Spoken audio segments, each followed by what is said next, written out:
Sir Mayank लोहार के अंतिम संस्कार में आए हैं तो क्या कुछ कहना चाहेंगे?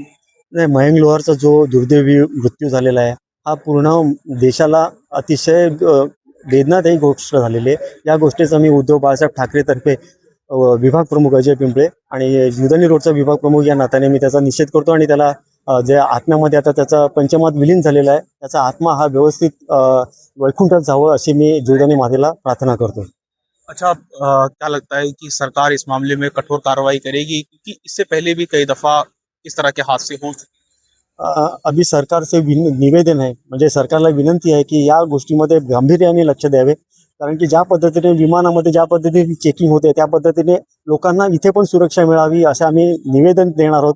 मुख्यमंत्री जे आहेत आपले महाराष्ट्राचे फडणवीस साहेब त्यांना आता काही बोलायचं कारण की कायद्याचा धाक राहिलेला नाही. संविधान ही गोष्ट राहिलेली नाही. आता राहिलेली आहे फक्त माणुसकी आणि या माणुसकीच्या नात्याने आम्ही आलेलो आहे. तर माणुसकी आणि संविधान हे एकत्र येऊन आमच्या मयंकला न्याय मिळवून देण्याचा आम्ही प्रयत्न करणार आहे शिवसेना उद्धव बाळासाहेब ठाकरे पक्षातर्फे. शिवसेना उद्धव बालासाहेब ठाकरे पार्टी की ओर से किस तरह का सहयोग किया जाएगा जिससे कि आरोपी को कठोर से कठोर सजा मिल सके?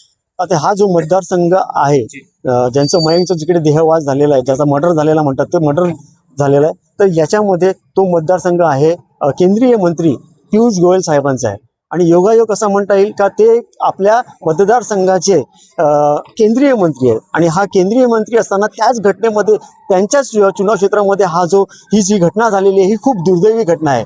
आता मयंकची किंवा मयंकचा परिवार एवढा काही पैशातर्फे सुदृढ नाही आहे आणि म्हणूनच आम्ही आमच्या पक्षातर्फे जो वकिलाचा खर्च होणार आहे तो पूर्णपणे आम्ही आमच्या उद्धव बाळासाहेब ठाकरे पक्षातर्फे म्हणजे उद्धव बाळासाहेब ठाकरे पक्षातर्फेच म्हणजे जीवदानी रोडचे विभाग प्रमुख अजय पिंपळे यांच्या मार्फत आम्ही हा सगळा खर्च उचलणार आहोत.